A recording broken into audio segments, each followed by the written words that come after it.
Students, so now we're going to move on. Congratulations. I think you've actually got past the hardest part of this class. Skeletal system, muscular system, and neuro. Those are the largest topics. Now we're going to get into some that actually are much more, I don't want to say not as complex, but they're more focused. The endocrine system and the respiratory system we'll be doing this week. Believe it or not, it's only 2 chapters. So 1 chapter on the endocrine, 1 on the respiratory, which I'm happy. Now, let's get right into this. So, the endocrine system. Now, the endocrine system, the main thing you have to understand about that is it's where our hormones are made. So, what it does is it's going to work with the nervous system, and it controls our body's activity. I want you to think about this. Your brain decides what needs to be done, but your brain doesn't need to stay on high alert to make sure your heart rate's going and things like that, and our cortisol's being released and everything. So, what the brain does is it turns it over to the endocrine system. It says, look, just make some hormones. Now, hormones are nothing more than chemicals. Endocrine means that it gets released into the bloodstream. Exocrine means it's not going into the bloodstream. Okay, so we have endocrine and exocrine functions. Exocrine means it's exiting the blood. Endocrine means it goes into the blood. Now, things get released. These chemicals get released into your bloodstream so they can go throughout your body, but each hormone has a specific target tissue it's going to go to. So it's going to go to that target tissue, which is like an organ or something, and it's going to cause a reaction in there. Now, as long as that hormone is being produced, we're going to keep that reaction going on. We stop producing that hormone, and we're going to have that tissue is going to react to not being stimulated by that hormone. So it works out pretty well. So in other words, it's a long-term response. Makes so the brain, the nervous system, can focus on something else. Kind of like delegates authority, I guess is the best way to understand it. So, well, I already talked about that with hormones and target tissues. We'll go through this fairly quick. All right. Now, the main endocrine organs, I'll make sure I explain everything, but there's a lot of slides, but they get repetitive. All right. So, main endocrine main organs. Realize these are all glands, glandular tissues, because that's our hormones are made in glandular tissue. So, our pituitary right here, this is the main player. So, the pituitary is known as the master gland. So, this is the big dog right here, the master. Now we've got the hypothalamus. Now the hypothalamus, you need to understand, is a region in the brain. But the hypothalamus actually helps to control things being released from the pituitary gland. And the pituitary gland has a section that is nervous tissue. That nervous tissue is directly correlates with the hypothalamus. So that way we get these nerves, these emotions and everything. And the response to it will come right from the hypothalamus, goes right to the pituitary to release certain hormones. So those are the guys that are up in our brain. As we move down, the next one's going to be our thyroid gland, right up here. Thyroid cartilage, thyroid gland. That is going to be the one that produces thyroid hormone under stimulation from the pituitary. So thyroid is going to be for pretty much metabolism. And then we go on down to the adrenal glands. The adrenal glands sit on top of the kidneys. The adrenal glands have a lot of hormones that come out of it. They control our volume of blood by controlling the flow of salt with aldosterone. They control our cortisol, which is our sugar, making sure our blood has enough sugar. They control our androgens, which are precursors to testosterone. They control our epinephrine or norepinephrine, which are adrenaline-like hormones. Okay? And they're located on top of the kidneys because the kidneys have a massive amount of blood supply to them, so it gets dumped into the blood right away, goes throughout the body into the target tissue. Now the pineal gland is kind of a nice one because that sits over in the back of the brain. It's in the epithalamus. So I don't say the back of the brain, but we have our hypothalamus, our thalamus, and the epithalamus, the little area on top there. Pituitary is known as like the third eye because it responds to light. So it's stimulated by light, and what it produces is melatonin. So melatonin helps you with your sleep cycles. Now your parathyroid glands are located on your thyroid, and they help with calcium levels in our blood. And then, of course, our pancreas, which makes glucagon. So glucagon, what it does is it breaks down glucose. It's made by the alpha cells. So I've always thought about it like this. Alphas add sugar. So when you break down the glycogen into glucose, you're now adding sugar into your bloodstream. So the alphas add sugar by glucagon. The beta cells, what they do is they remove sugar from your bloodstream. So the beta cells remove the sugar, and that's insulin. So we all know about insulin because insulin is diabetics. All right? So pancreas has those two hormones coming from it. All right, those are the main glands. I'm going to go through a lot of this stuff though. Now, secondary endocrine functions, we'll go through this stuff really fast. So the heart actually has a little bit of hormones that get released to it that control the amount of volume. So the target though is going to be on the kidneys.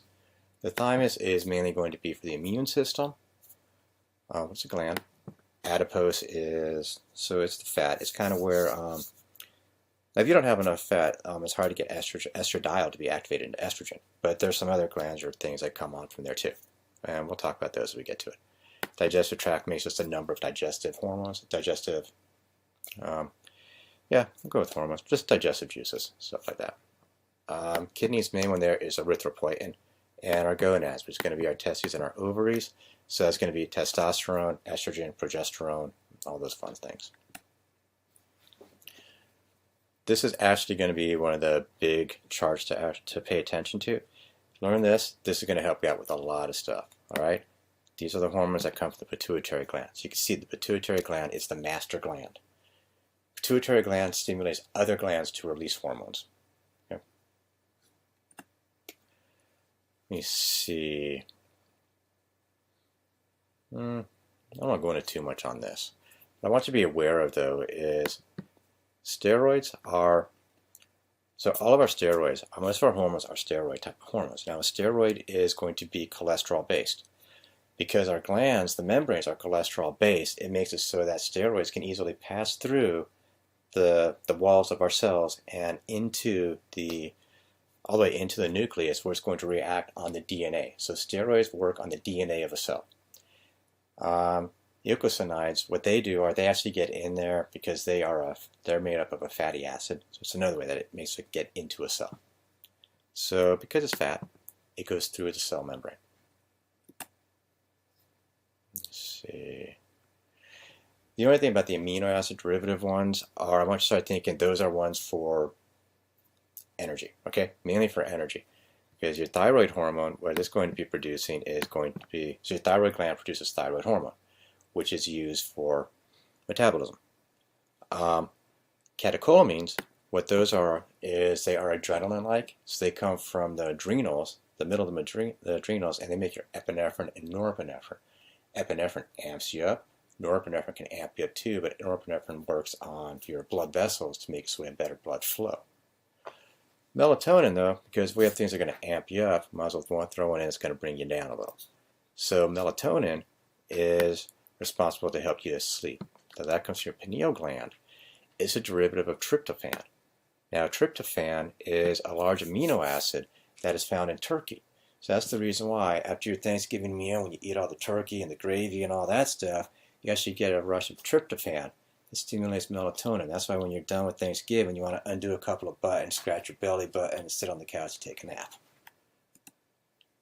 Okay. Let me see. Peptides. I don't want to deal with too much on that. The lipids I just talked about, those, the steroids being from cholesterol. And eicosanoids, arachidonic acid. Arachidonic acids are, well, they're fatty acids. They come from fat. Okay, so let's keep it simple like that. I don't want to go into too much of the chemical aspect. Arachidonic acids, though, you get in olive oils and things like that. Okay, now remember, our hypothalamus, so because that's part of our brain, it's going to actually control the posterior aspect of our pituitary gland. So let me see if we have a picture of that. It's just easy to show a picture. So here's our hypothalamus, which means right up here is going to be that egg-shaped thalamus. Okay. Over here is going to be the epithalamus on top of it. The epithalamus is where our little pineal gland is going to be. So that's the one that helps with our sleep cycles. But the hypothalamus is neurotissue. So with these little connections into the hypothalamus, and it goes down here.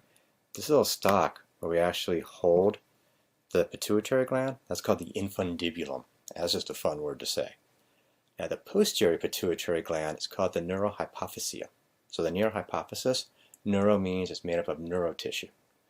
Now the back, the posterior, what it makes is antidiuretic hormone. Diuretic makes you pee. So an antidiuretic makes you not pee. Okay? and oxytocin, which is primarily used when you are about to give birth. Oxytocin is what causes your uterus to contract and pushes the bambino out.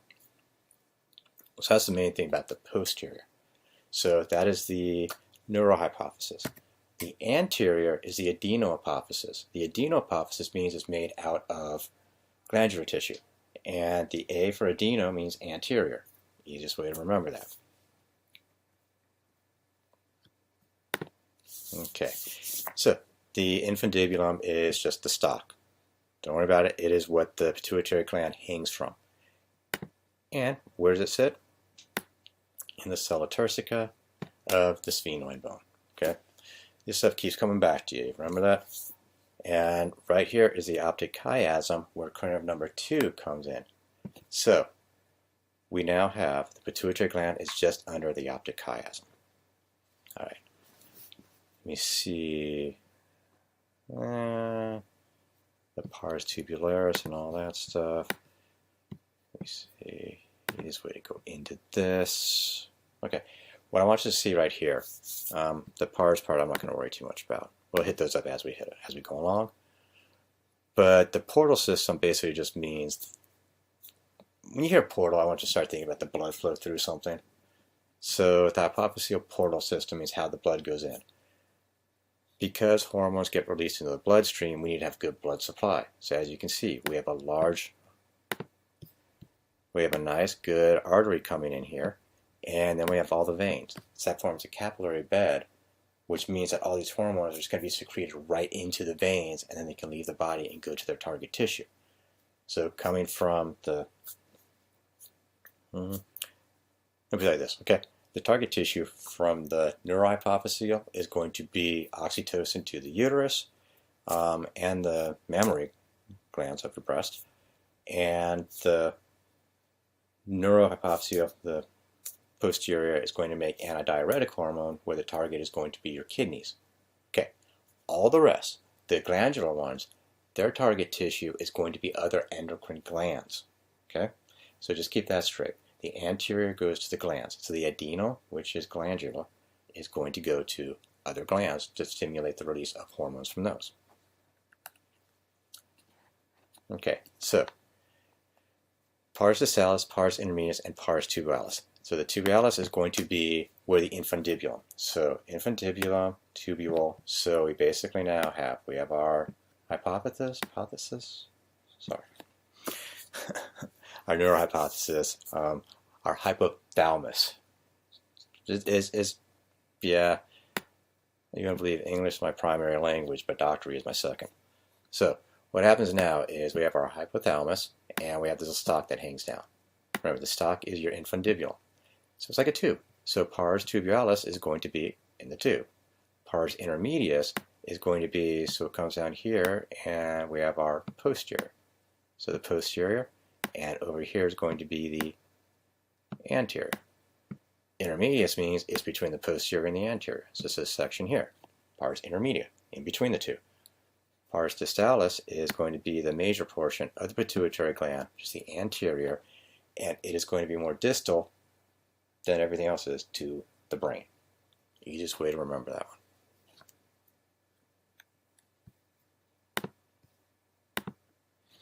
Okay. And here you see it again. My drawing probably wasn't nearly as good, but tubular, okay, intermedia, distal.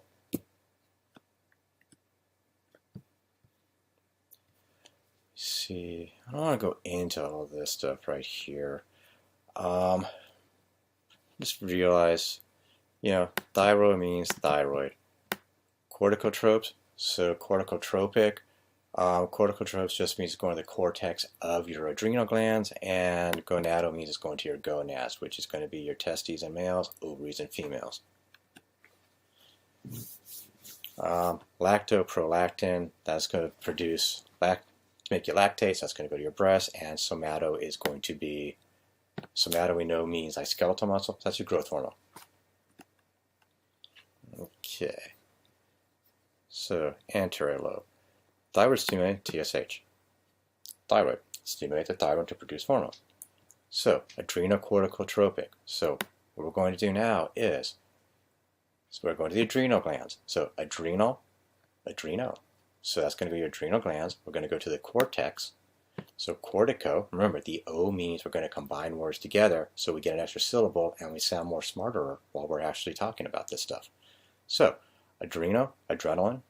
Adrenaline comes from your adrenal glands. So adrenal is adrenal glands. Going to the cortex of the adrenal glands. Tropic means to produce. So we're going to go to the adrenocorticotropic hormone, ACTH, which is going to make the adrenal glands produce a hormone. All right, got to see how all this works. Yeah, I think that's pretty good.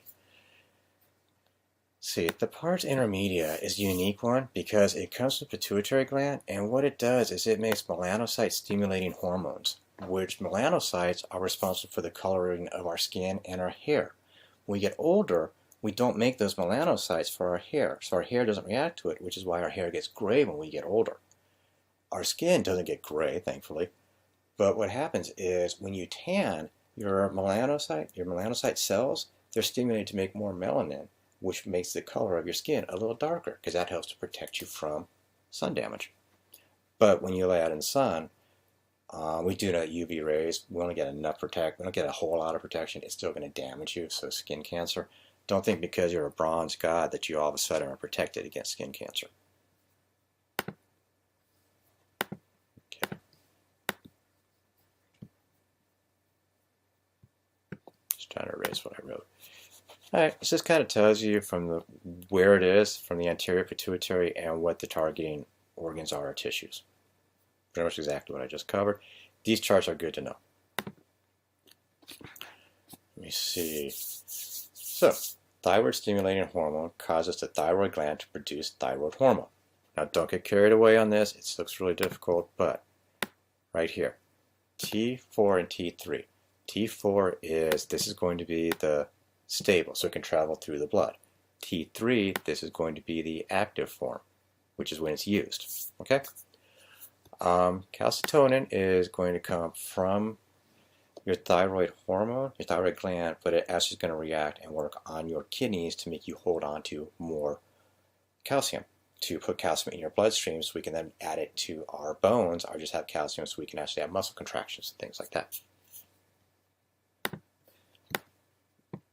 Remember, your hormones, what they do is they regulate to keep everything in homeostasis. So here we go, thyroid gland. Okay, anterior lobe, glucocorticoids. What's going on there is, this book's making it difficult. Okay, glucocorticoids means it's glucose. So we're going to go to the adrenal glands. What we're going to produce there is from the adrenocorticotropic hormone. Glucocorticoids, glucose means blood sugar. So what we're doing now is we're going to produce things that are going to work on your blood sugar levels in your body to make sure we have enough glucose for energy. Okay.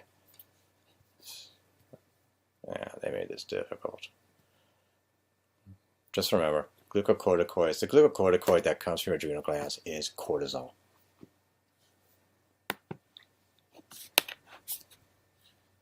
Wow, they decided to make this seem smarter than it has to be. Okay, follicle stimulating hormones. Follicle stimulating hormone means it's going to, alright, your ovaries, when you're starting to produce a oocyte, an egg, that is referred to as a follicle. So it is stimulating the follicle to be produced from your ovaries, which causes the release of estrogen. Okay? So you're maturing an oocyte from your ovaries, and that causes the release of estrogen. Now, estrogen is going to go over to your uterus and start to prepare your uterus for implantation of that egg. Right? Now, it goes over, follicle stimulating comes over to the male, and it goes over to the seminiferous tubules of the males. In other words, what we're doing is going to go to the testicles, and it's going to make sperm production increase. Okay.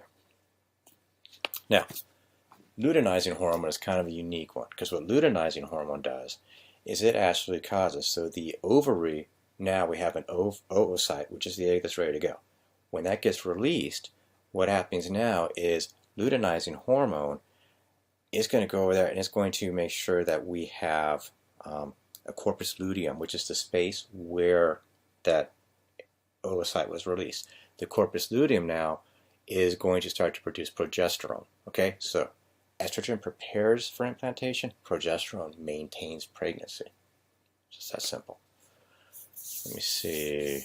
That's in females. In males, luteinizing hormone, it causes androgens.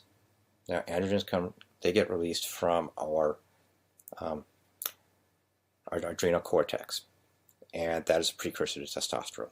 Okay, so just understand that. Let me see. And FSH, LH, these are called gonadotropins because they work on our gonads, ovaries, and testicles. Okay, so prolactin, lactating, mammary glands, production of milk. That one's pretty simple. Growth hormone. I have to understand what growth hormone is. What it does is it makes it so we grow big and strong. It increases when we are going to be, we hit puberty and we start to get into a growth spurt. That's all you need to understand on that one. Pretty simple. Let me see. So the anterior lobe, melanocyte stimulating. Talked about that already. So we're done with that chart. Posterior lobe, antidiuretic. What that works on is going to be our kidneys to make it so that we don't pee. Diuretic makes you pee, antidiuretic makes you not pee. So that does is it's going to keep your fluid levels up in your blood. Oxytocin, what that does, it is going to go and it's going to cause uterine contraction. Let me see. We're going to renals, we're going to talk about this more, so I don't want to go too crazy on it. Okay, so oxytocin, smooth muscles of the uterus, and contractile cells of the mammary glands. So in other words, oxytocin is there to give birth and to help with the production of milk, to get the milk to actually come out.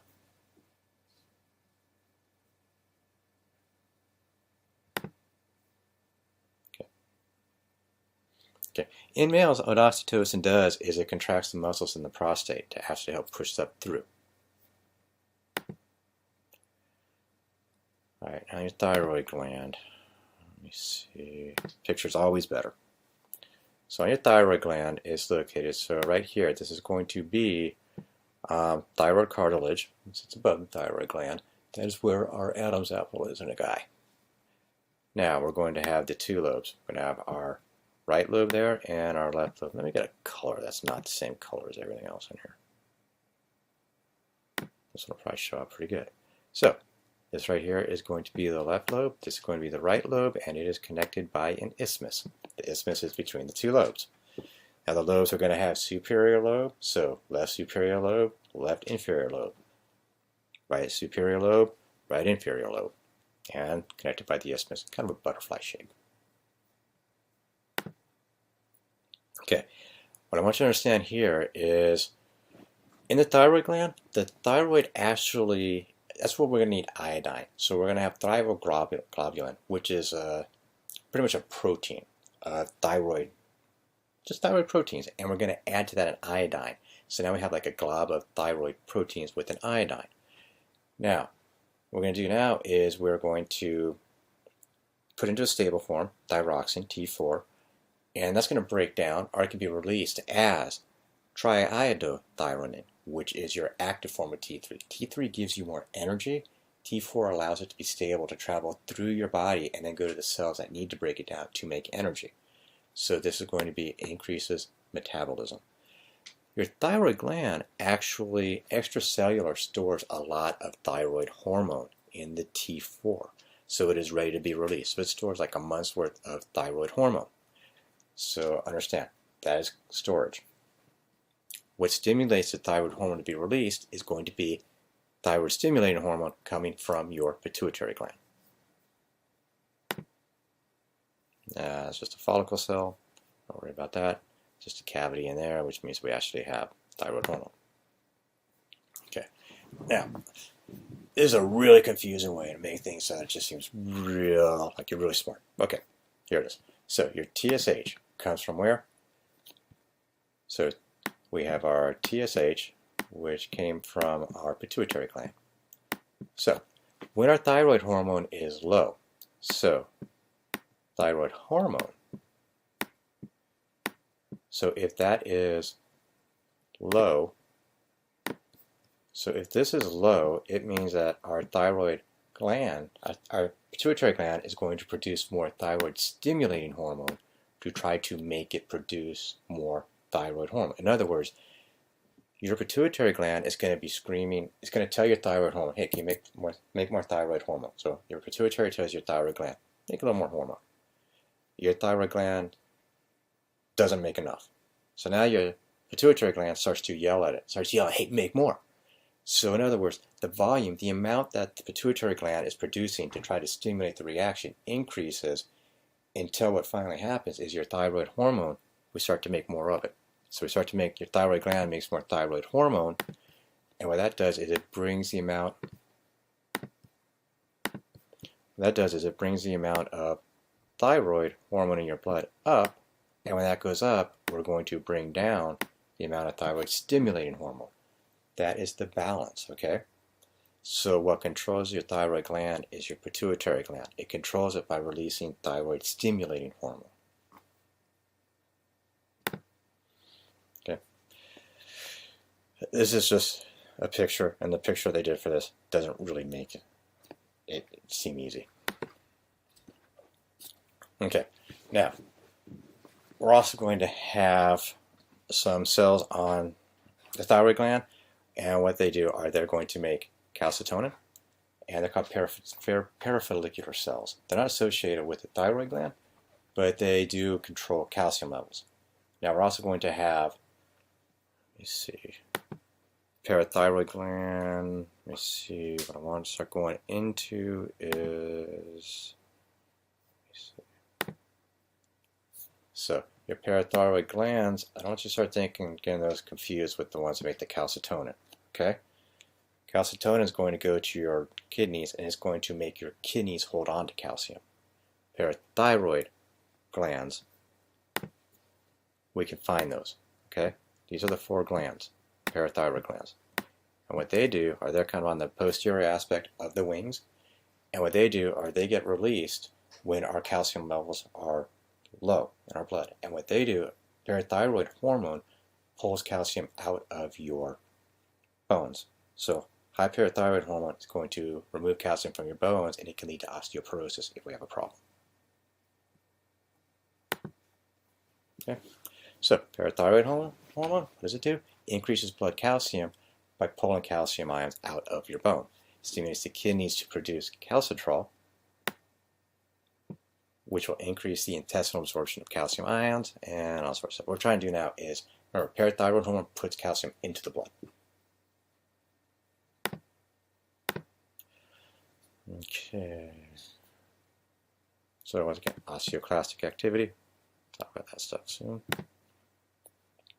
Thymus gland. We'll talk about your thymus gland when we actually go into immunology, because your thymus gland is sitting right up in this area in your mediastinum. And what it does is it's just where T cells mature. We'll have fun with that when we get to the immune system. Okay. Now, your suprarenal are your renal glands on top of your kidneys, right up here. These are the big players when it comes to our hormones. So, our cortex is going to be the outer layer, and our medulla is going to be the inner layer.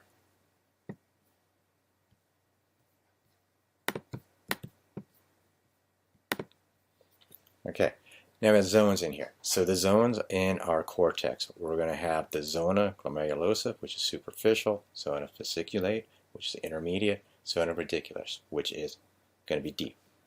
Okay. Let me see. I've always kind of remembered it like this. All right. So what we have right here is the way that the gland works, the cortex, is salty sweet sex. All right. So superficial, you think about this. So as a guy, I'm going to take Zoe, so Zona out for Zoe, Zona out for a date. And what happens is the main ingredient in a restaurant is going to be salt. So that's the superficial. So we're going to get some sodium in her, right? So salt. So that's going to be your mineral. mineralocorticoid. The main one's going to be aldosterone. Just remember, salt's a mineral, so Zona first, we're going to take her out, she's going to get a salty meal. Now, because I'm taking a girl out on a date, remember, she's Zona. So Zoe, what happens now is in the intermediate time, I have to try to impress her, so I'm going to buy her dessert. So dessert is going to be sugar. So it's going to be a glucocorticoid. So we're talking now cortisol, okay? So what we have now is a superficial layer is going to be for sodium, which is going to be a mineral. And then after we have the main course, we are now going to do what? We're going to get a dessert. So that is going to be sweet. That is their intermediate, okay? So that's your intermediate layer, your second layer. Now, why do we do all of this stuff? Well, let's just face it. Deep down, there's a reason why a guy goes out and takes a girl to a really expensive meal and has to buy dessert and spring for all that stuff. Do it to a nice place. It even has valet parking, okay? So what's happening now is we did this because, well, our deep and dastardly plan with Zoe, our Zona, is not that ridiculous. We are trying to have sex. So it's going to make our androgens. Androgens are precursors to testosterone. So the deep layer is for sex, and there you go. Probably the best way to remember this.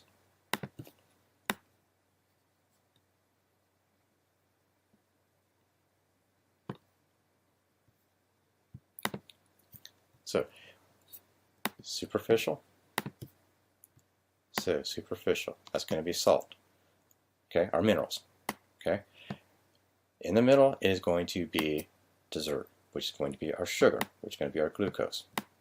Take a look at this. You know, we're talking about a girl. They like the sweets. Okay? And then the lower level is going to be for sex. This is testosterone. Okay?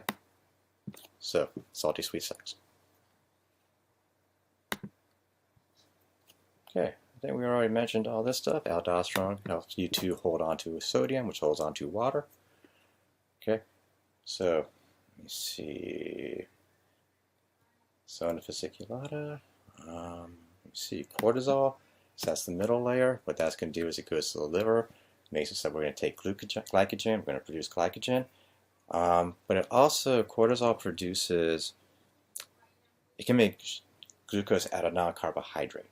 So we're going to that, in class a little bit. And the reticularis is going to be for sex. So right in here tells you everything. The medulla is nothing more than epinephrine. Okay, so the medulla is going to be a chromaffin cells, and all you have to know about that is in the middle here, we're going to make our epinephrine and our norepinephrine. Let's see. We're good with that. Now the kidneys, they make renin. Okay, that's an enzyme that actually helps with aldosterone. It actually makes it so that your kidneys are going to hold aldosterone, which increases your blood flow, blood levels. The main thing I want you to be aware of, though, is erythropoietin. Okay. And the heart is atrial natriuretic peptide, which helps with blood pressure. That's in your kidneys. Main thing is erythropoietin. We're going to go into this a lot of times. Let's see. I'm going to lungs. I don't need to go into all this stuff. This is getting a little carried away. Okay, pancreas. I don't want to get carried away here. I just want you to be aware. Exocrine is going to be digestive. So pancreas has two functions, endocrine and estrocrine. The endocrine functions are going to be in the pancreatic islets. Everybody knows about the islets of Langerhans. What they do are, that is where we're going to have the beta cells, and what they do is they produce insulin. So let's just jump right into this. So here's the pancreas sitting right underneath the stomach, so it helps with our digestive. Here's the pancreatic duct that's going to put our digestive juices in. We have a lot of blood supply, so it's going to put a lot of stuff into our bloodstream, a lot of hormones. So glucagon comes from your alpha cells. Okay, so alpha cells make glucagon. What glucagon does is it's going to stimulate the liver to break down glycogen to make glucose, so it is ready to be used. Okay, so let's see, and okay, now we'll go to our beta cells. So the beta cells, they make insulin, which now takes the sugar from the blood and puts it into the cells that need it to make energy. so it lowers the blood glucose. So the easiest way for me to remember this was alpha adds sugar. Okay, alpha adds glucose, does it by producing glucagon. Beta, I don't want to say it breaks down, but it brings in glucose. It makes insulin, so it takes it out of the bloodstream and puts it into the cells. Okay, so we also make the somatostatin from the delta cells, and they inhibit the production of glucagon and inhibit the production of insulin. So what they do are they make it so that we're going to slow the rate of absorption in the small intestine. So somatostatin from the delta cells helps regulate how much sugar gets put into the bloodstream from our intestines. Okay. Let's see. And don't worry so much about this guy. Nothing on that. Okay, your testes, all you need to understand about the testes are they release testosterone. What else releases testosterone? Well, androgens are testosterone precursors that came from our adrenal glands. So, main thing about testosterone is it makes us into men. Okay?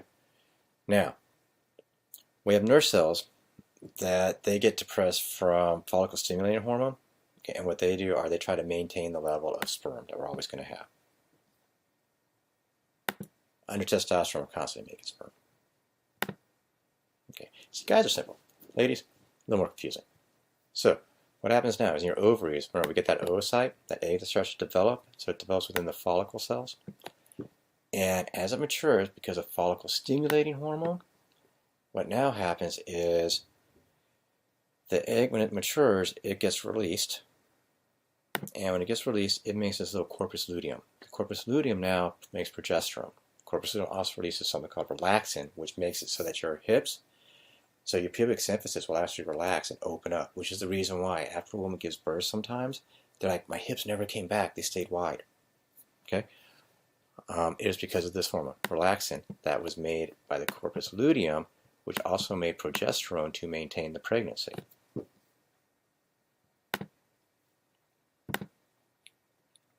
Okay, let me see.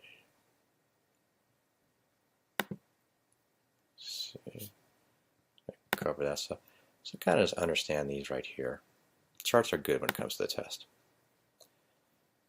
Pineal gland, just know the pineal gland. It is the one that is part of the epithalamus, which means it's on the top and in the back of the head of the thalamus, and it makes melatonin for sleeping. Don't get carried away on that. And obviously, as we get older, our hormones change, which is why if you watch TV late at night, you're always going to see the guy who talks about after the age of 50, your testosterone drops by this much. You start strutting around. If you take the Omega Man, you're going to get more testosterone. Yeah, as we get older, we don't make all the hormones we used to. It's that simple. All right. Hopefully this kind of cleared things up. And I know I went through quick, but I'll go through more in class and explain this very well.